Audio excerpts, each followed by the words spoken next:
एक बार फिर तो स्वागत है program prime discussion with Jatinder Pannu विच। मैं हाँ नवजीत। अज के इस प्रोग्राम विच देश दुनिया दी खास खबरों बारे गलबात करांगे।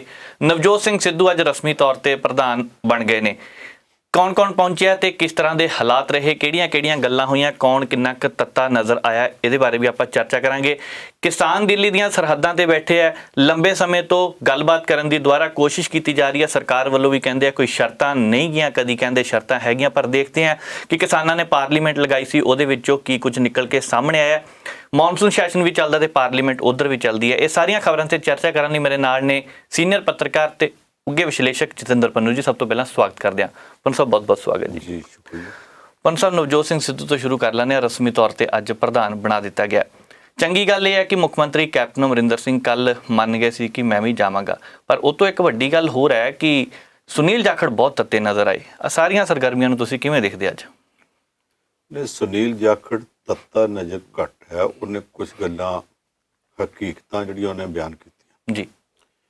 इस सारे वाद विवाद दे विच पिछले 2-2.5 सालों दरम्यान जे कोई बहुत संभल के बंदा चलिया, ਜਿਹੜੇ 5-4 ਬੰਦੇ ਅਸੀਂ ਗਿਣ ਸਕਦੇ ਹਾਂ, ਉਹਨਾਂ ਚੋਂ ਪਹਿਲਾ ਨਾਂ ਸੁਨੀਲ ਜਾਖੜ ਦਾ ਜੀ, ਜਿਹਨੇ ਮੁੜ ਕੇ ਆਖਿਆ ਪਾਰਟੀ ਚਲਾਉਣੀ ਚਾਹੀਦੀ ਹੈ, ਮਿਲ ਕੇ ਚਲਾਓ, ਮੇਰੀ ਕੋਈ ਈਗੋ ਨਹੀਂ, ਦੱਸੋ ਕਦੋਂ ਛੱਡਾਂ।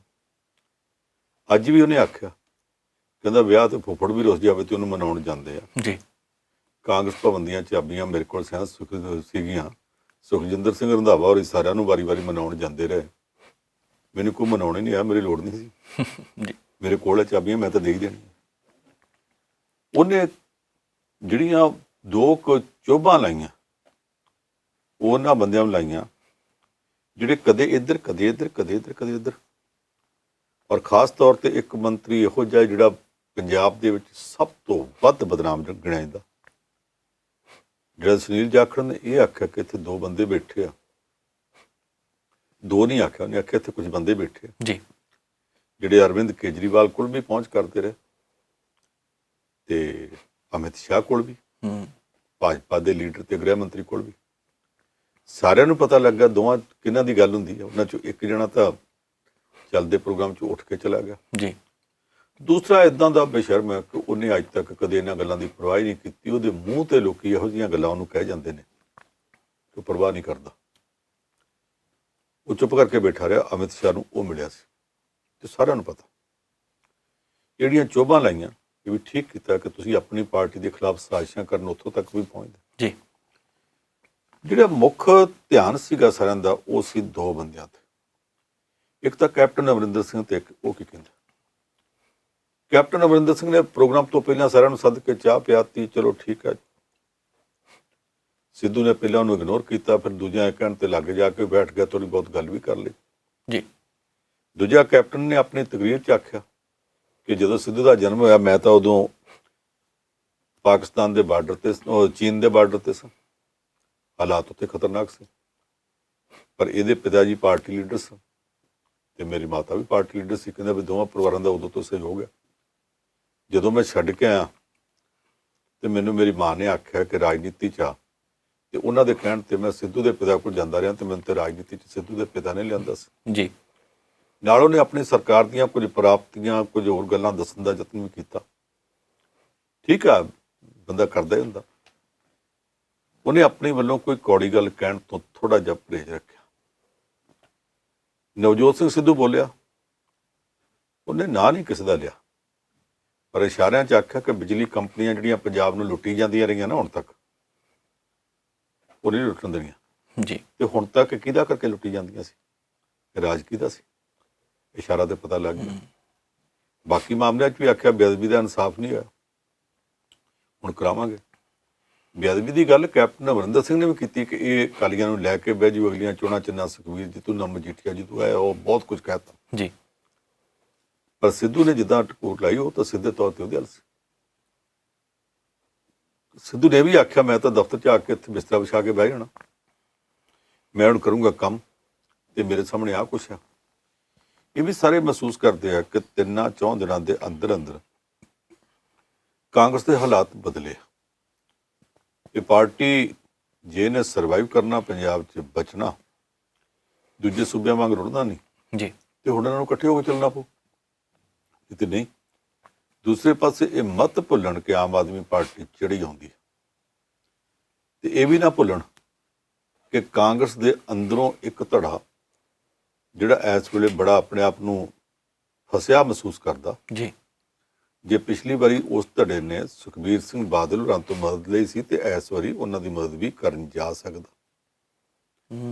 ਤੇ ਜਿਹੜੇ ਚੋਰੀ ਛਿਪੇ ਜਾ ਕੇ ਅਮਿਤ ਸ਼ਾਹ ਨੂੰ ਇਸ ਹਫ਼ਤੇ ਮਿਲ ਕੇ ਆਏ ਆ, ਉਹ ਅਜੇ ਤੱਕ ਜਿਹੜੀਆਂ ਤਾਰਾਂ ਜੁੜੀਆਂ ਨੇ ਉਹ ਵੀ ਕੋਈ ਕੰਮ ਕਰ ਸਕਦੇ ਆ। ਇਸ ਕਰਕੇ ਰਾਜਨੀਤੀ ਦਾ ਅਗਲਿਆਂ ਦਿਨਾਂ 'ਚ ਕੀ ਮੇਲ ਹੋਣਾ ਉਹ ਪਤਾ ਨਹੀਂ, ਕਿਹੜੇ ਪਾਸੇ ਨੂੰ ਗੇਰ ਬਦਲਦੀ ਹੈ ਜੀ।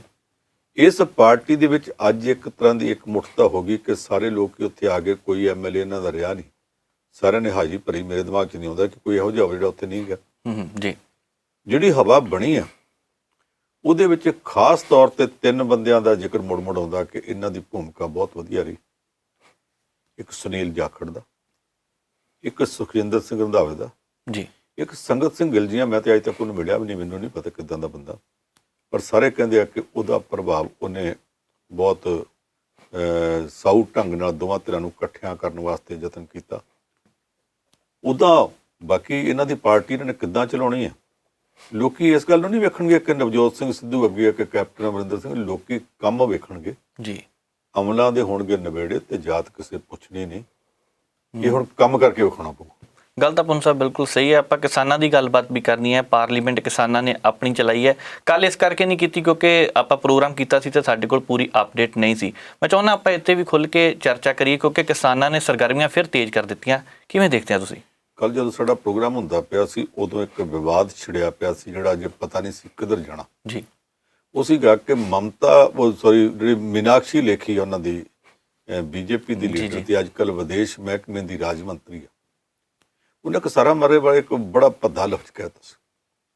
ਉਹਨੇ ਕਿਹਾ ਸੀ ਇਹ ਕਿਸਾਨ ਥੋੜ੍ਹੇ ਮਵਾਲੀ ਨੇ। ਜੀ, ਮਵਾਲੀ ਕੌਣ ਹੁੰਦਾ? ਮੁੰਬਈ ਦੀ ਬੋਲੀ 'ਚ ਜੇਬਾਂ ਕੱਟਣ ਵਾਲੇ ਨੂੰ, ਰਾਹ ਜਾਂਦਿਆਂ ਨੂੰ ਚਾਕੂ ਮਾਰਨ ਵਾਲੇ ਨੂੰ, ਕੁਝ ਖੋਹ ਕੇ ਭੱਜਣ ਵਾਲੇ ਨੂੰ, ਹੱਥੋਂ ਪਾਈ ਹੋਣ ਵਾਲੇ, ਗਾਲ ਦੁੱਪੜ ਕਰਨ ਵਾਲੇ ਨੂੰ, ਜੁੱਤੀਆਂ ਮਾਰਨ ਤੇ ਜੁੱਤੀਆਂ ਖਾਣ ਵਾਲੇ ਨੂੰ, ਟੁੱਚਲ ਕਿਸਮ ਦੇ ਬਦਮਾਸ਼ ਨੂੰ ਮਵਾਲੀ ਕਿਹਾ ਜਾਂਦਾ। ਜੀ, ਇਹਨੇ ਮੀਨਾਕਸ਼ੀ ਲੇਖੀ ਨੇ ਜਿਹੜੇ ਢੰਗ ਨਾਲ ਕਿਸਾਨਾਂ ਵਾਸਤੇ ਲਫ਼ਜ਼ ਵਰਤਿਆ, ਇਹ ਬਹੁਤ ਜ਼ਿਆਦਾ ਇਤਰਾਜ਼ ਵਾਲਾ ਸੀ। ਸਾਨੂੰ ਹੈਰਾਨੀ ਹੁੰਦੀ ਆ ਕਿ ਮੋਦੀ ਸਾਹਿਬ ਇਦਾਂ ਦੇ ਲੋਕਾਂ ਨੂੰ ਚੁਣ ਚੁਣ ਕੇ ਮੰਤਰੀ ਬਣਾਉਂਦੇ ਆ। ਅੱਗੇ ਇੱਕ ਮੰਤਰੀ ਮੋਦੀ ਸਾਹਿਬ ਨੇ ਉਹ ਬਣਾਇਆ ਜਿਨੇ ਦਿੱਲੀ ਦੀਆਂ ਅਸੈਂਬਲੀ ਚੋਣਾਂ 'ਚ ਸਟੇਜ ਤੇ ਖਲੋ ਕੇ ਆਖਿਆ ਸੀ, ਦੇਸ਼ ਕੇ ਗਦਾरों को ਜੂਤੇ ਮਾਰੋ ਸਾਲੋਂ ਕੋ, ਗੋਲੀ ਮਾਰੋ ਸਾਲੋਂ। ਇੱਕ ਮੋਦੀ ਸਾਹਿਬ ਨੇ ਜਦੋਂ ਪਹਿਲੀ ਵਾਰੀ 2014 ਦੇ ਵਿੱਚ ਪਹਿਲੀ ਮਿਨਿਸਟਰੀ ਬਣਾਈ, ਉਹਦੇ ਵਿੱਚ ਇੱਕ ਸਾਧਵੀ ਨੂੰ ਕੇਂਦਰੀ ਮੰਤਰੀ ਬਣਾਇਆ ਸੀ, ਜਿਹਨੇ ਆਖਿਆ ਸੀ ਕਿ ਜਿਹੜੇ ਤਾਂ ਰਾਮ ਨੂੰ ਮੰਨਦੇ ਆ ਉਹ ਤਾਂ ਹੋਏ ਰਾਮਜ਼ਾਦੇ, ਤੇ ਜਿਹੜੇ ਦੂਜੇ ਆ ਉਹਨਾਂ ਦੇ ਨਾਂ ਨਾਲ ਹਾਹਾ ਬੋਲਦਾ ਸੀ। ਇੱਕ ਉਹ ਔਰਤ, ਇੱਕ ਪਾਰਲੀਮੈਂਟ ਮੈਂਬਰ, ਇੱਕ ਮੰਤਰੀ, ਤੇ ਫਿਰ ਸਾਧਵੀ, ਉਹਨੇ ਵੀ ਇਹੋ ਜਿਹੇ ਲਫ਼ਜ਼ ਵਰਤੇ ਸੀ। ਮੋਦੀ ਸਾਹਿਬ ਕੋਲ ਇਦਾਂ ਦੇ ਕਿੰਨੇ ਕਿਹਾ ਪਤਾ ਨਹੀਂ। ਹੁਣ ਮੀਨਾਕਸ਼ੀ ਲੇਖੀ ਨੇ ਕੱਲ ਬਾਅਦ ਚ ਆਖਿਆ ਜੀ ਮੇਰੇ ਲਫ਼ਜ਼ ਦੇ ਗਲਤ ਅਰਥ ਕੱਢੇ ਗਏ। ਜੀ, ਇਹਦਾ ਮਤਲਬ ਲਫ਼ਜ਼ ਸਹੀ ਸੀ, ਤੇਰਾ ਅਰਥ ਗਲਤ ਕੱਢੇ ਗਏ। ਇਹ ਥੋੜਾ ਬਹੁਤ ਜ਼ਬਾਨ ਤੇ ਇਹਨਾਂ ਸਾਰਿਆਂ ਨੂੰ ਲਗਾਮ ਦੇਣੀ ਪਊ। ਮੀਨਾਕਸ਼ੀ ਸਧਾਰਨ ਔਰਤ ਨਹੀਂ, ਵਕੀਲ ਵੀ ਹੈ, ਇਹ ਪਾਰਟੀ ਦੀ ਸਪੋਕਸਪਰਸਨ ਵੀ ਹੈ।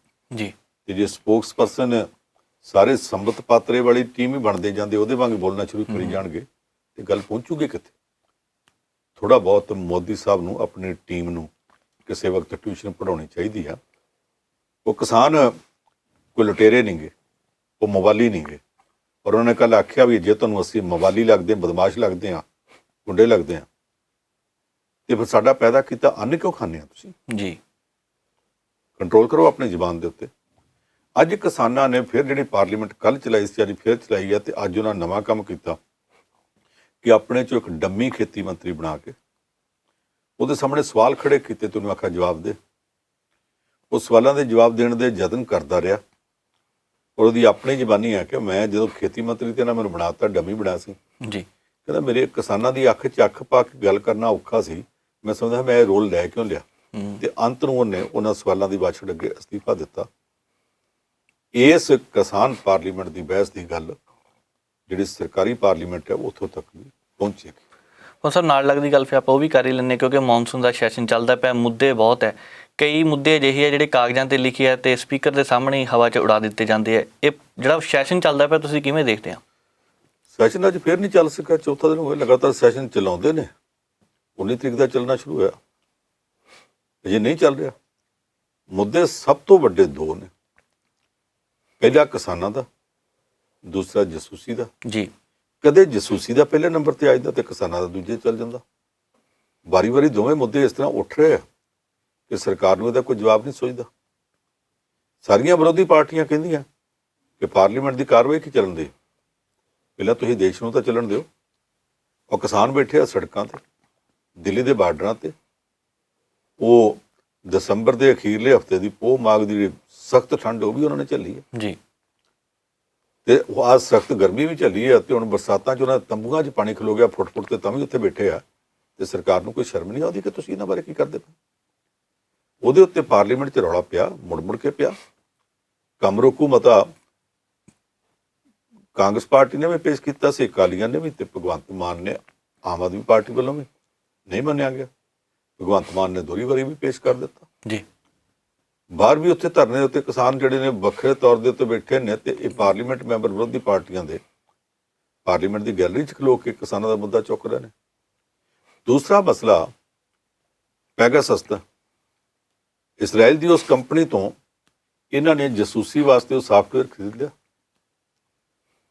ਇਹ ਕਹਿੰਦੇ ਅਸੀਂ ਕੁਝ ਵੀ ਗਲਤ ਨਹੀਂ ਕੀਤਾ, ਪਰ ਜਿਹੜਾ ਸਵਾਲ ਦਾ ਜਵਾਬ ਦੇਣਾ ਚਾਹੀਦਾ ਉਹ ਅਜੇ ਤੱਕ ਨਹੀਂ ਦਿੰਦੇ ਜੀ, ਕਿ ਉਹ ਸਾਫਟਵੇਅਰ ਖਰੀਦਿਆ ਕਿ ਨਹੀਂ ਖਰੀਦਿਆ, ਉਹ ਸਾਫਟਵੇਅਰ ਭਾਰਤ ਵਿੱਚ ਆਇਆ ਕਿ ਨਹੀਂ ਆਇਆ। ਸਰਕਾਰ ਕਹਿੰਦੀ ਦੋਸ਼ ਝੂਠੇ ਆ, ਕਹਿੰਦੇ ਝੂਠੇ ਹੀ ਸੀ ਜੀ। ਤੁਸੀਂ ਸਾਨੂੰ ਇਹ ਗੱਲ ਦਾ ਜਵਾਬ ਦਿਓ ਕਿ ਉਹ ਸਾਫਟਵੇਅਰ ਭਾਰਤ ਵਿੱਚ ਆਇਆ ਕਿ ਨਹੀਂ ਆਇਆ। ਸਰਕਾਰ ਕਹਿੰਦੀ ਦੋਸ਼ ਹੀ ਝੂਠੇ ਆ। ਤੁਸੀਂ ਇਸ ਦਾ ਕਿਉਂ ਨਹੀਂ ਦੱਸਦੇ ਕਿ ਆਇਆ ਕਿ ਨਹੀਂ ਆਇਆ? ਇਸਰਾਈਲ ਦੀ ਕੰਪਨੀ NSO ਗਰੁੱਪ ਦੇ ਨਿਯਮਾਂ 'ਚ ਲਿਖਿਆ ਕਿ ਉਹ ਕਿਸੇ ਵੀ ਪ੍ਰਾਈਵੇਟ ਸੰਸਥਾ ਨੂੰ, ਪ੍ਰਾਈਵੇਟ ਜਥੇਬੰਦੀ ਨੂੰ, ਪ੍ਰਾਈਵੇਟ ਆਰਗੇਨਾਈਜੇਸ਼ਨ ਨੂੰ, ਟੋਲੇ ਨੂੰ, ਕਿਸੇ ਗੈਰ ਕਾਨੂੰਨੀ ਸਰਕਾਰ ਨੂੰ ਜਿਹੜੀ ਆਪੇ ਬਣੀ ਫਿਰਦੀ ਹੈ ਤੱਕ ਉਹਨਾਂ ਨੂੰ ਇਹ ਨਹੀਂ ਵੇਚਣਗੇ ਜੀ। ਕਾਨੂੰਨੀ ਤੌਰ ਤੇ ਸਥਾਪਿਤ ਸਰਕਾਰਾਂ ਨੂੰ ਤੇ ਸਰਕਾਰਾਂ ਦੇ ਵਿਭਾਗਾਂ ਨੂੰ ਦੇਣਗੇ। ਜੋ ਭਾਰਤ ਵਿੱਚ ਆਇਆ, ਭਾਰਤ ਦੀ ਕਿਸੇ ਏਜੰਸੀ ਨੇ ਲਿਆ, ਸਰਕਾਰ ਦੀ ਸੁਰੱਖਿਆ ਬਾਰੇ ਲਿਆ, ਕਹਿ ਦੇਣ ਸਰਕਾਰ ਦੀ ਸਿਕਿਉਰਿਟੀ ਵਾਸਤੇ ਖਤਰਾ ਸੀ ਲਿਆ, ਪਰ ਮੰਨਣ ਤਾਂ ਅਸੀਂ ਮੰਨਦੇ ਕਿਉਂ ਨਹੀਂ? ਜੀ, ਜੇ ਮੰਨਣ ਤੇ ਫਿਰ ਇਹ ਵੀ ਦੱਸ ਦੇਣ ਵੀ ਕਿੱਥੇ ਕਿੱਥੇ ਵਰਤਿਆ, ਆਪਣਿਆਂ ਤੇ ਵੀ ਵਰਤਿਆ, ਪਰਿਆਂ ਤੇ ਵੀ ਵਰਤਿਆ। ਉਹ ਕਿਉਂ ਵਰਤਿਆ ਗਿਆ ਇਹਦੇ ਬਾਰੇ ਦੱਸ ਦੇਣ। ਬਹੁਤ ਮਹਿੰਗਾ ਹੈ, ਪਤਾ ਨਹੀਂ ਕਿੰਨੇ ਹਜ਼ਾਰ ਕਰੋੜ ਰੁਪਇਆ ਪੇ ਕੀਤਾ, ਜੋ ਟੇਬਲ ਦੇ ਥੱਲੇ ਥੱਲੇ ਪੇ ਕਰਤਾ। ਇਸਰਾਈਲ ਦੇ ਕਾਨੂੰਨ ਵਿੱਚ ਇਹ ਲਿਖਿਆ ਕਿ ਇਹ ਸਾਫਟਵੇਅਰ ਜਿਹੜਾ ਇਹ ਇੱਕ ਕਿਸਮ ਦਾ ਹਥਿਆਰ ਹੈ, ਤੇ ਇਹਨੂੰ ਹਥਿਆਰ ਵੇਚਣ ਵਾਲੀ ਕੈਟੇਗਰੀ ਵਿੱਚ ਰੱਖ ਕੇ ਦੂਸਰੀਆਂ ਸਰਕਾਰਾਂ ਨੂੰ ਵੇਚਿਆ ਜਾ ਸਕਦਾ। ਜੀ, ਜਿਹਨੂੰ ਉਹਨਾਂ ਨੇ ਹਥਿਆਰ ਕਾਨੂੰਨ ਹੇਠ ਰੱਖਿਆ, ਉਹ ਭਾਰਤ ਨੂੰ ਉਹਦਾ ਕਿੱਦਾਂ ਮਿਲ ਗਿਆ?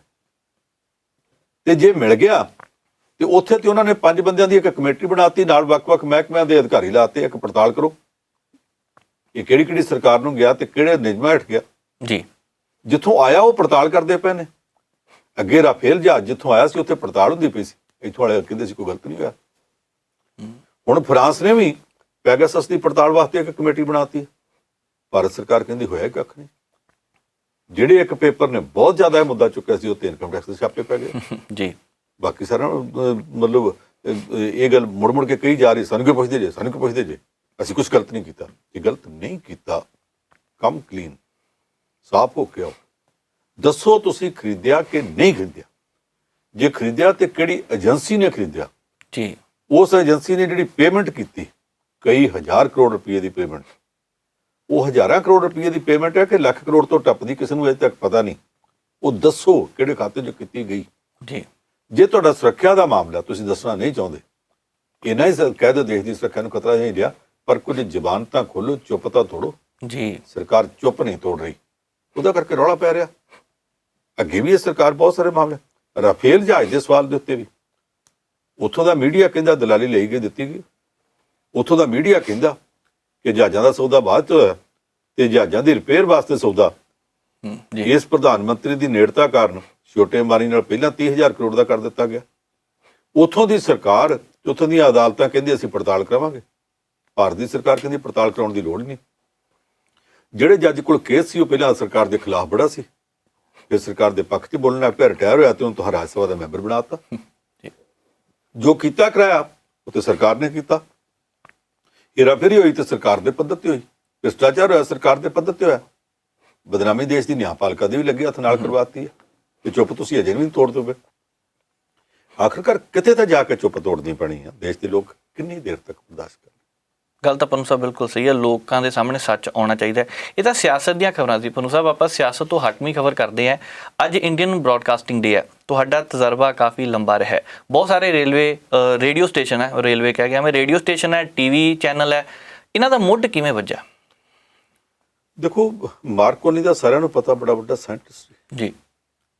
ਉਹਨੇ ਇਹਦਾ ਜਿਹੜਾ ਸਭ ਤੋਂ ਪਹਿਲਾ ਤਜਰਬਾ ਕੀਤਾ 1895 ਚ, ਉਹ ਇੰਗਲੈਂਡ ਦੇ ਸਾਊਥਹੈਂਪਟਨ ਤੋਂ ਫੈਰੀ ਤੇ ਜਾਓ, ਅੱਧਾ ਘੰਟਾ ਲੱਗਦਾ, ਇੱਕ ਛੋਟਾ ਜਿਹਾ ਟਾਪੂ ਆ ਆਈਲ ਆਫ ਵਾਈਟ ਜੀ।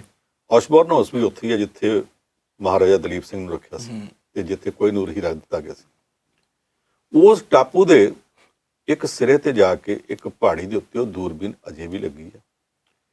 ਉੱਥੋਂ ਪਰੇ ਸ਼ਿਪ ਖੜਾ ਕਰਕੇ, ਸਮੁੰਦਰੀ ਜਹਾਜ਼, ਉੱਥੋਂ ਇੱਕ ਥਾਂ ਤੋਂ ਜਿਹੜਾ ਉਹ ਸਿਸਟਮ ਰੱਖ ਕੇ ਉੱਥੇ ਗੱਲ ਕੀਤੀ ਗਈ ਬਿਨਾਂ ਕਿਸੇ ਤਾਰ ਤੋਂ, ਤੇ ਹੋ ਗਈ। ਉਹ ਪਹਿਲਾਂ 1895 ਦਾ ਸੀ। ਉੱਥੋਂ ਚੱਲਦਿਆਂ ਚੱਲਦਿਆਂ ਫਿਰ ਤਕਰੀਬਨ 20 ਸਾਲ ਲੱਗ ਗਏ। 10 ਸਾਲ ਬਾਅਦ ਤਾਂ ਇਹ ਅਸਲ ਵਿੱਚ ਹੋਂਦ ਵਿੱਚ ਹੀ ਆਇਆ ਪੂਰਾ ਸਿਸਟਮ। ਉਸ ਤੋਂ ਬਾਅਦ ਚੱਲਦਾ ਚੱਲਦਾ ਇੰਨੇ ਲੱਗ ਗਿਆ। ਸਾਡੇ ਭਾਰਤ ਵਿੱਚ 1922 ਚ ਇਹ ਪਹਿਲੀ ਵਾਰੀ ਬੰਬੇ ਚ ਆਇਆ ਤੇ ਇੰਡੀਅਨ ਬ੍ਰਾਡਕਾਸਟਿੰਗ ਕੰਪਨੀ ਬਣੀ, IBC ਜੀ। 1922 ਚ ਕੰਪਨੀ ਬਣ ਕੇ 1927 ਚ ਪਹਿਲੀ ਵਾਰੀ ਇਹ ਚੱਲਣਾ ਸ਼ੁਰੂ ਹੋਇਆ ਤੇ 1930 ਚ ਇਹਨੂੰ ਭਾਰਤ ਸਰਕਾਰ ਜਿਹੜੀ ਉਸ ਵਕਤ ਅੰਗਰੇਜ਼ਾਂ ਦੀ ਸੀ, ਉਹਨਾਂ ਨੇ ਆਪਣੇ ਕੰਟਰੋਲ ਚ ਲੈ ਲਿਆ। ਫਿਰ ਇਹ ਸਾਂਝਾ ਚੱਲਦਾ ਸੀਗਾ। ਜਦੋਂ ਭਾਰਤ ਪਾਕਿਸਤਾਨ ਵੰਡ ਹੋਈ, ਉਸ ਵੰਡ ਦੇ ਵਕਤ ਪੰਜਾਬ ਵੀ ਦੋ ਥਾਈਂ ਵੰਡਿਆ ਗਿਆ। ਪੰਜਾਬ ਯੂਨੀਵਰਸਿਟੀ ਵੰਡ ਕੇ ਅੱਧੀ ਉੱਥੇ ਰਹਿ ਗਈ, ਅੱਧੀ ਇੱਥੇ, ਦੋਵੇਂ ਪਾਸੇ ਪੰਜਾਬ ਯੂਨੀਵਰਸਿਟੀ ਹੋ ਗਈ। ਇਸ ਤਰ੍ਹਾਂ ਕਈ ਚੀਜ਼ਾਂ ਹੋਰ ਵੰਡੀਆਂ ਗਈਆਂ ਤੇ ਉਹਨਾਂ ਦੇ ਵਿੱਚ ਲਾਹੌਰ ਦਾ ਰੇਡੀਓ ਸਟੇਸ਼ਨ ਜਿਹੜਾ ਸੀ, ਕਿਉਂਕਿ ਲਾਹੌਰ ਰਾਜਧਾਨੀ ਦੀ ਸੀ ਉੱਥੇ ਸੀ ਜੀ ਜੀ, ਉਹ ਵੀ ਦੋ ਥਾਈਂ ਵੰਡਿਆ ਗਿਆ, ਅੱਧਾ ਉੱਥੇ ਰਹਿ ਗਿਆ ਤੇ ਅੱਧਾ ਇੱਥੇ ਚੁੱਕ ਲਿਆ। ਇੱਥੇ ਲਿਆ ਕੇ ਕਰਤਾਰ ਸਿੰਘ ਦੁੱਗਲ ਹੋਰਾਂ ਨੂੰ ਪਤਾ ਨਹੀਂ ਸੀ ਲੱਗਦਾ ਲਾਈਏ ਕਿੱਥੇ। ਆ ਜਲੰਧਰ ਦੇ BMC ਚੌਕ ਜਿੱਥੇ ਅੱਜ ਕੱਲ੍ਹ ਆਲ ਇੰਡੀਆ ਰੇਡੀਓ ਆ, ਇੱਥੇ ਇੱਕ ਕੱਚਾ ਘਰ ਸੀ, ਥੱਲੇ 2-3 ਕਮਰੇ ਸਨ ਕੱਚੇ, ਉਹਨਾਂ ਦੇ ਉੱਤੇ ਇੱਕ ਕੱਚਾ ਚਵਾਰਾ ਸੀ, ਉਹਦੇ ਵਿੱਚ ਫਿੱਟ ਕੀਤਾ। ਉੱਥੋਂ ਤਾਰਾਂ, ਕੋਈ ਵੱਡਾ ਟਾਵਰ ਨਹੀਂ ਸੀ ਟਰਾਂਸਫਾਰਮਰ ਲਾਉਣ ਵਾਸਤੇ, ਇੱਕ ਰੁੱਖ ਤੇ ਚੜ੍ਹ ਕੇ ਢਾਂਗੇ ਨਾਲ ਲਾਈਆਂ। ਕਰਤਾਰ ਸਿੰਘ ਦੁੱਗਲ ਹੋਰਾਂ ਨੇ ਮੈਨੂੰ ਇਹ ਗੱਲ ਆਪ ਦੱਸੀ ਸੀ, ਅੱਜ ਤੋਂ 20-22 ਸਾਲ ਪਹਿਲਾਂ, 25 ਸਾਲ ਪਹਿਲਾਂ ਉਹਨਾਂ ਦੇ ਮੈਂ ਇੰਟਰਵਿਊ ਕੀਤੀ ਸੀ। ਉਹ ਕਹਿੰਦੇ ਸੀ ਉਹ ਲਾਈ। ਪਰ 1947 ਦੀ ਵੰਡ ਵੇਲੇ ਇਹਨੇ ਇੰਨਾ ਵਧੀਆ ਰੋਲ ਅਦਾ ਕੀਤਾ, 2-4 ਘੰਟੇ ਗਾਣੇ ਵੀ ਸੁਣਾਉਂਦੇ ਸਨ। ਪਰ ਬਹੁਤਾ ਸਮਾਂ ਇਹ ਹੁੰਦਾ ਸੀ ਕਿ ਪਾਕਿਸਤਾਨ ਦੇ ਫਲਾਣੇ ਜ਼ਿਲ੍ਹੇ ਦੇ ਫਲਾਣੇ ਪਿੰਡ ਤੋਂ ਫਲਾਣਾ ਪਰਿਵਾਰ ਉੱਠ ਕੇ ਆਇਆ, ਉਹਨਾਂ ਦੀ ਕੁੜੀ ਨਹੀਂ ਲੱਭਦੀ, ਜੇ ਕੋਈ ਸੁਣਦਾ ਹੋਵੇ ਕਿਸੇ ਕੋਲ ਹੋਵੇ ਤੇ ਪਹੁੰਚਾ ਦਿਓ।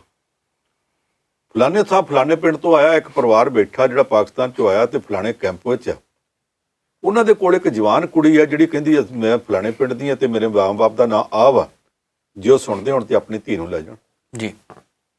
ਪੰਜਾਬ ਦੇ ਫਲਾਣੇ ਜ਼ਿਲ੍ਹੇ ਦੇ ਵਿੱਚ ਫਲਾਣੇ ਘਰ ਦੇ ਵਿੱਚ ਇੱਕ ਮੁਸਲਮਾਨ ਕੁੜੀ ਆ ਜਿਹਦਾ ਪਰਿਵਾਰ ਪਾਕਿਸਤਾਨ ਚਲਾ ਗਿਆ, ਜੇ ਪਾਕਿਸਤਾਨ ਵਿੱਚ ਬੈਠੇ ਹੋਣ ਲਾਹੌਰ ਰੇਡੀਓ ਦੇ ਰਾਹੀਂ ਵੀ ਨਾਲ ਹੀ ਨਸ਼ਰ ਕਰ ਦਿੰਦੇ ਸੀ, ਸੁਣਦੇ ਹੋਣ ਤੇ ਉਹ ਵਾਪਸ ਆ ਕੇ ਆਪਣੀ ਧੀ ਨੂੰ ਲਿਜਾ ਸਕਦੇ। ਫਲਾਣੇ ਦੇ ਬਜ਼ੁਰਗ ਨਿਖੜ ਗਏ ਸੀ ਫਲਾਣੇ ਥਾਂ, ਉਹ ਆ ਕੇ ਲੈ ਜਾਣ। ਇਹ ਜਿਹੜੀ ਸੇਵਾ ਇਹਨਾਂ ਨੇ ਕੀਤੀ ਇਹ ਬਹੁਤ ਵੱਡੀ ਸੀ, ਜਿਹੜੀ ਆਲ ਇੰਡੀਆ ਰੇਡੀਓ ਨੇ ਆਕਾਸ਼ਵਾਣੀ ਨੇ ਉਦੋਂ ਕੀਤੀ ਜੀ। ਅਸੀਂ ਲੋਕ ਵੇਖਦੇ ਬਚਪਨ 'ਚ ਸਾਰੇ ਪਿੰਡ 'ਚ ਇੱਕ ਰੇਡੀਓ ਸੈੱਟ ਹੁੰਦਾ ਸੀਗਾ, ਸਰਪੰਚ ਦੇ ਘਰ ਹੁੰਦਾ ਸੀ, ਨਾਲ ਲਾਊਡ ਸਪੀਕਰ ਲਾ ਦਿੰਦੇ, ਜਦੋਂ ਸਵੇਰੇ ਸ਼ਾਮ ਚੱਲਦਾ ਸਾਰਾ ਪਿੰਡ ਸੁਣਦਾ ਸੀ। ਅਧਿਆਤਮਿਕ ਪ੍ਰੋਗਰਾਮ ਵਗੈਰਾ ਸੀ ਉਦੋਂ ਤੋਂ ਸੁਣਦੇ ਹੁੰਦੇ ਆ, ਠੰਡੂ ਰਾਮ ਹੋਰਾਂ ਨੂੰ ਉਹ ਚੱਲਦੇ ਆਏ। 1993 ਚ ਪਹਿਲੀ ਵਾਰੀ ਇਹਦੇ 'ਚ ਪ੍ਰਾਈਵੇਟ ਕਰਨ ਦਾ ਯੁੱਗ ਹੈ, FM ਚੈਨਲ ਚਲਾਇਆ ਗਿਆ। ਆ TV ਚੈਨਲ ਤਾਂ ਜਾ ਕੇ 1959 ਚ ਸ਼ੁਰੂ ਹੋਇਆ, ਫਿਰ 1965 ਦੇ ਵਿੱਚ ਬੰਬੇ 'ਚ ਗਿਆ ਤੇ 72 ਚ ਅੰਮ੍ਰਿਤਸਰ ਤੀਸਰਾ ਸਟੇਸ਼ਨ ਖੁੱਲ੍ਹਾ ਸੀ। ਇਸ ਰੇਡੀਓ ਨੇ 1965 ਦੀ ਜੰਗ ਦੇ ਵਿੱਚ ਪਾਕਿਸਤਾਨੀ ਪ੍ਰਾਪੇਗੰਡੇ ਨੂੰ ਵੀ ਤੋੜਿਆ ਸੀ। ਲਾਹੌਰ ਰੇਡੀਓ ਨੇ ਕਹਿਤਾ ਸੀ ਕਿ ਸਾਡੀ ਜਿਹੜੀ ਫੌਜ ਆ ਉਹ ਚਲਦੀ ਚਲਦੀ ਫਿਰੋਜ਼ਪੁਰ ਜ਼ਿਲ੍ਹੇ ਦੇ ਜੀਰੇ ਕਸਬੇ ਦੇ ਰੇਲਵੇ ਸਟੇਸ਼ਨ ਤੇ ਜਾ ਕੇ ਉਹਨਾਂ ਤੰਬੂ ਲਾ ਲਿਆ। ਜੀਰੇ ਦੇ ਵਿੱਚ ਅੱਜ ਤੱਕ ਰੇਲਵੇ ਲਾਈਨ ਨਹੀਂ ਗਈ ਜਿੱਥੇ 1965 ਚ ਪਾਕਿਸਤਾਨ ਦੀ ਫੌਜ ਕਹਿੰਦੀ ਅਸੀਂ ਤੰਬੂ ਲਾਤੇ। ਉਦੋਂ ਉਹਦਾ ਜਵਾਬ ਦੇਣ ਵਾਸਤੇ ਸਾਡੇ ਆਲ ਇੰਡੀਆ ਰੇਡੀਓ ਨੇ ਕੰਮ ਇਹ ਕੀਤਾ ਸੀ ਜੀ। ਸੋ ਬ੍ਰਾਡਕਾਸਟਿੰਗ ਦੀ ਹਿਸਟਰੀ ਬੜੀ ਦਿਲਚਸਪ ਹੈ, ਜਿਹੜੀ ਲੋਕਾਂ ਨੂੰ ਜਾਣਨੀ ਚਾਹੀਦੀ ਹੈ ਕਿ ਇਹਦੇ ਨਾਲ ਕਿਹੜੇ ਕਿਹੜੇ ਮੌਕਿਆਂ ਤੇ ਕਿਹੜੀਆਂ ਕਿਹੜੀਆਂ ਸੇਵਾਵਾਂ ਇਹ 'ਚ ਸਰਕਾਰਾਂ ਦੀ ਕੋਈ ਗੱਲ ਨਹੀਂ, ਇਹ ਸਰਵਿਸ ਇੱਕ ਇਹੋ ਜਿਹੀ ਸੀ ਜਿਹੜੀ ਸਰਵਿਸ ਨੇ ਲੋਕਾਂ ਦਾ ਬਹੁਤ ਭਲਾ ਕੀਤਾ ਹੋਇਆ। ਜੀ ਪਰ ਸਾਹਿਬ, ਕਰੋਨਾ ਜਦੋਂ ਅਸੀਂ ਹੁਣ ਨਾਂ ਲੈਂਦੇ ਹਾਂ ਤੇ ਕਈ ਲੋਕ ਮਜ਼ਾਕ ਸਮਝਣ ਲੱਗ ਪੈਂਦੇ ਆ, ਪਰ ਨਵੇਂ ਵੇਰੀਐਂਟ ਆ ਰਹੇ ਆ, ਖਤਰਨਾਕ ਲੱਗਦੇ ਆ। ਇੱਕ ਪਹਿਲਾਂ ਡੈਲਟਾ ਸੀ, ਫਿਰ ਡੈਲਟਾ ਪਲੱਸ ਆ ਗਿਆ, ਹੁਣ ਕੇਸ ਫਿਰ ਤੋਂ ਵਧਣੇ ਸ਼ੁਰੂ ਹੋ ਗਏ ਆ। ਕੀ ਕਹਿਣਾ ਚਾਹੋਗੇ ਇਸ ਬਾਰੇ? ਅੱਡ-ਅੱਡ ਦੇਸ਼ਾਂ 'ਚੋਂ ਗਿਣੀ ਹੈ ਤੇ ਮੇਰਾ ਖਿਆਲ ਹੁਣ ਤੱਕ 8ਵਾਂ ਜਾਂ 9ਵਾਂ ਕੇਸ ਹੈ ਜਿੱਥੇ ਦੋ ਕਿਸਮ ਦਾ ਕਰੋਨਾ ਵਾਇਰਸ ਜਿਹੜਾ ਇੱਕੋ ਵਿਅਕਤੀ ਨੂੰ ਹੋ ਗਿਆ। ਜੀ ਤੁਹਾਨੂੰ ਪਤਾ ਇੱਕ ਤਾਂ ਦੂਸਰਾ ਇਹ ਹੈ ਕਿ ਜਿਹੜਾ ਪਹਿਲਾਂ ਇੱਕ ਕਰੋਨਾ ਵਾਇਰਸ ਸੀ, ਫਿਰ ਉੱਤੇ ਇੱਕ ਇੰਗਲੈਂਡ ਦਾ ਮਿਊਟੈਂਟ ਵੇਰੀਐਂਟ ਆਇਆ, ਫਿਰ ਇੰਡੀਅਨ ਵੇਰੀਐਂਟ 1, ਇੰਡੀਅਨ ਵੇਰੀਐਂਟ 2, ਫਿਰ ਇੰਡੀਅਨ ਮਿਊਟੈਂਟ, ਮੁੜ ਕੇ ਡਬਲ ਮਿਊਟੈਂਟ, ਕਿੰਨੀ ਕਿਸਮ ਦੀ ਫੰਗਸ, ਚੱਲਦਿਆਂ ਡੈਲਟਾ ਤੱਕ ਆ ਗਿਆ। ਇਹ ਸਾਰਾ ਜਿੱਧਰ ਨੂੰ ਜਾ ਰਿਹਾ, ਉਹ 'ਚ ਮਨੁੱਖਤਾ ਨੇ ਜੇ ਬਚਣਾ ਤੇ ਕੁਝ ਨਾ ਕੁਝ ਪ੍ਰੀਕਾਸ਼ਨ ਜਿਹੜੀਆਂ ਗਾਈਡਲਾਈਨਸ ਦਿੱਤੀਆਂ ਜਾਂਦੀਆਂ ਉਹਨਾਂ ਨੂੰ ਮੰਨਣਾ ਚਾਹੀਦਾ, ਪਰ ਲੋਕ ਨਹੀਂ ਮੰਨਦੇ। ਹੁਣ ਅੱਜ ਦੀ ਖਬਰ ਹੈ, ਸਾਡੇ ਦੇਸ਼ ਦੀ ਨਹੀਂ, ਵਿਕਸਿਤ ਦੇਸ਼ ਦੀ ਨਹੀਂ, ਇੰਡੋਨੇਸ਼ੀਆ ਦੀ। ਉੱਥੇ ਇੱਕ ਬੰਦੇ ਨੇ ਆਪਣੇ ਹੋਮ ਸਿਟੀ ਜਾਣਾ ਸੀ, ਦੂਰ ਦੇ ਸ਼ਹਿਰ 'ਚ ਬੈਠਾ ਸੀ, ਉਹ ਕਰੋਨਾ ਪਾਜ਼ਿਟਿਵ ਸੀ, ਉਹਨੂੰ ਆਖਿਆ ਤੂੰ ਟਰੈਵਲ ਨਹੀਂ ਕਰ ਸਕਦਾ। ਉਹਨੇ ਘਰਵਾਲੀ ਦਾ ਸਰਟੀਫਿਕੇਟ ਲਿਆ ਜਿਹੜਾ ਸੀ ਨੈਗੇਟਿਵ ਦਾ, ਉਹਦੇ ਨਾਂ ਦੇ ਉੱਤੇ ਟਿਕਟ ਬੁੱਕ ਕਰਾਈ, ਬੁਰਕਾ ਪਾ ਕੇ ਜਹਾਜ਼ ਤੇ ਚੜ੍ਹ ਗਿਆ। ਜੀ ਸਾਰਿਆਂ ਨੇ ਵੇਖਿਆ ਕਿ ਠੀਕ ਠਾਕ ਹੈ, ਚੜਾਤਾ। ਜਹਾਜ਼ ਦੇ ਵਿੱਚ ਔਰਤ ਬਣ ਕੇ ਬੈਠਾ ਰਿਹਾ। ਜਦੋਂ ਜਾ ਕੇ ਉਤਰਨਾ ਸੀ, ਵਾਸ਼ਰੂਮ ਗਿਆ ਤੇ ਉੱਥੇ ਜਾ ਕੇ ਬੁਰਕਾ ਲਾ ਕੇ ਤੇ ਬਾਕੀ ਸਾਰਾ ਕੁਝ ਲਾ ਕੇ ਤੇ ਬੰਦਿਆਂ ਵਾਲੇ ਕੱਪੜੇ ਪਾ ਕੇ ਆ ਗਿਆ। ਤੇ ਉੱਥੇ ਇੱਕ 에ਅਰ ਹੋਸਟੈਸ ਨੇ ਵੇਖਿਆ ਕਿ ਵਾਸ਼ਰੂਮ ਦੇ ਵਿੱਚ ਤਾਂ ਔਰਤ ਗਈ ਸੀ, ਨਿਕਲਿਆ ਬੰਦਾ ਹੈ। ਕੀ ਗੱਲ? ਉਹਨੇ ਜਾ ਕੇ ਚੈੱਕ ਕੀਤਾ ਵੀ ਕਿਤੇ ਦੋ ਤਾਂ ਨਹੀਂ ਚਲੇ, ਵੇਖਿਆ ਖਾਲੀ ਸੀ। ਉਹਨੇ ਪਾਇਲਟ ਨੂੰ ਦੱਸਿਆ, ਉਹਨੇ ਫਿਰ ਚੈੱਕ ਕੀਤਾ, ਥੱਲੇ ਪੁਲਿਸ ਨੂੰ ਕਹਿਤਾ। ਇੱਦਾਂ ਦੀਆਂ ਕਿੰਨੀਆਂ ਥਾਵਾਂ ਤੋਂ ਰਿਪੋਰਟਾਂ ਆਉਂਦੀਆਂ। ਸਾਡੇ ਕੋਲ ਇੰਗਲੈਂਡ ਦੀਆਂ ਵੀ ਰਿਪੋਰਟਾਂ, ਉੱਥੇ ਵੀ ਲੋਕਾਂ ਨੇ ਕਾਨੂੰਨ ਨੂੰ ਧੋਖਾ ਦੇਣ ਵਾਸਤੇ ਇੱਦਾਂ ਦੀਆਂ ਗੱਲਾਂ ਕੀਤੀਆਂ। ਸਾਡੇ ਭਾਰਤ ਵਿੱਚ ਵੀ ਇਹ ਗੱਲਾਂ ਹੋਈਆਂ। ਸਾਡੇ ਕੁਝ ਲੋਕ ਬਾਹਰ ਵਿਦੇਸ਼ਾਂ ਵਿੱਚ ਜਾਣ ਲੱਗਿਆ, ਉਹ ਪੋਜ਼ੀਟਿਵ ਸਨ ਤੇ ਨੈਗੇਟਿਵ ਦਾ ਸਰਟੀਫਿਕੇਟ ਲੈ ਕੇ ਉੱਥੇ ਜਾ ਕੇ ਫੜੇ ਗਏ। ਵੀ ਇਹ ਸਾਰਾ ਕੁਝ ਚੱਲਣਾ ਨਹੀਂ। ਜੇ ਮਨੁੱਖਤਾ ਨੇ ਬਚਣਾ, ਸਾਨੂੰ ਸਾਰਿਆਂ ਨੂੰ ਰਲ ਮਿਲ ਕੇ ਗਾਈਡਲਾਈਨਸ ਮੰਨਣੀਆਂ ਚਾਹੀਦੀਆਂ, ਸਹਿਯੋਗ ਕਰਨਾ ਚਾਹੀਦਾ, ਨਹੀਂ ਤੇ ਸਾਰੇ ਮਾਰੇ ਜਾਵਾਂਗੇ। ਵੀ ਬਿਮਾਰੀ ਹੁਣ ਤੱਕ ਦੀਆਂ ਜਿੰਨੀਆਂ ਬਿਮਾਰੀਆਂ ਆਈਆਂ ਉਹਨਾਂ ਸਾਰੀਆਂ ਤੋਂ ਵੱਧ ਖਤਰਨਾਕ ਹੈ, ਤੇ ਜੇ ਬਚਾਅ ਕਰਨਾ ਤੇ ਸਾਰਿਆਂ ਨੂੰ ਰਲ ਕੇ ਯਤਨ ਕਰਨੇ ਪੈਣ। ਗੱਲ ਤਾਂ ਪੰਨੂ ਸਾਹਿਬ ਠੀਕ ਹੈ, ਸਾਰਿਆਂ ਨੂੰ ਹੁਣ ਮਿਲ ਕੇ ਚੱਲਣਾ ਪੈਣਾ। ਤੁਹਾਡਾ ਬਹੁਤ ਬਹੁਤ ਧੰਨਵਾਦ, ਤੁਸੀਂ ਖਬਰਾਂ ਤੇ ਚਰਚਾ ਕੀਤੀ। ਸੋ ਅੱਜ ਦੇ ਇਸ ਪ੍ਰੋਗਰਾਮ ਨੂੰ ਹੁਣ ਇੱਥੇ ਸਮਾਪਤ ਕਰਦੇ ਹਾਂ। ਮੈਨੂੰ ਨਵਜੀਤ ਨੂੰ ਦਿਓ ਇਜਾਜ਼ਤ। ਦੇਖਦੇ ਰਹੋ ਪ੍ਰਾਈਮ ਏਸ਼ੀਆ TV, ਤੁਹਾਡਾ ਆਪਣਾ, ਤੁਹਾਡੇ ਲਈ।